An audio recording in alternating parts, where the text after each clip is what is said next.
স্বামী ছাড়া নারীর জীবনটা হচ্ছে পানিবিহীন মাছের মতো। একটা মাছকে যদি আপনি পানির থেকে বের করে জমিনে রেখে দেন, দেখবেন যে মাছটা গলাকাটা মুরগির মতো ছটফট ছটফট ছটফট করবে। আপনি মাছকে এসির রুমে রাখেন, মাছকে আপনি গোল্ড দেন, ডায়মন্ড দেন, যাই দেন না কেন, মাছ কিন্তু ছটফট ছটফট করতেই থাকবে যতক্ষণ পর্যন্ত তাকে আপনি পানিতে না রাখবেন। এক্স্যাক্টলি একজন মেয়েকে আপনি মায়ের কাছে রাখবেন, মেয়েটা অসম্পূর্ণ। একজন মেয়েকে আপনি বাবার কাছে রাখবেন, সে অসম্পূর্ণ। একজন মেয়েকে তার বোনের সঙ্গে রাখবেন, সে অসম্পূর্ণ। একজন মেয়েকে তার মায়ের পেটের ভাইয়ের সাথে রাখবেন, তাও সে অসম্পূর্ণ।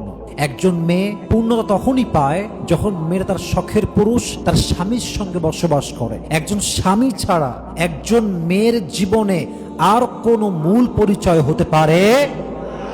আর এই পরিচয় যে বোঝে না, স্বামীর মূল্য যেই মেয়ে বোঝে না, সেই মেয়ে স্বামীর সঙ্গে গাদ্দারি করে, সেই মেয়ে স্বামীর সঙ্গে স্বামীকে রেখে পরকিয়া করে, সেই মেয়ে স্বামীর ঘরে থেকে স্বামীর বিরুদ্ধে ষড়যন্ত্র করে, সেই মেয়ে স্বামীকে ইজ্জত দেওয়ার আগে বয়ফ্রেন্ডকে ইজ্জত দিয়ে দেয়, সেই মেয়ে তার স্বামীর সঙ্গে চিট করে পুরো সংসারটাকে জ্বালিয়ে পুড়িয়ে ছারখার করে দেয়। ঠিক কিনা বলেন?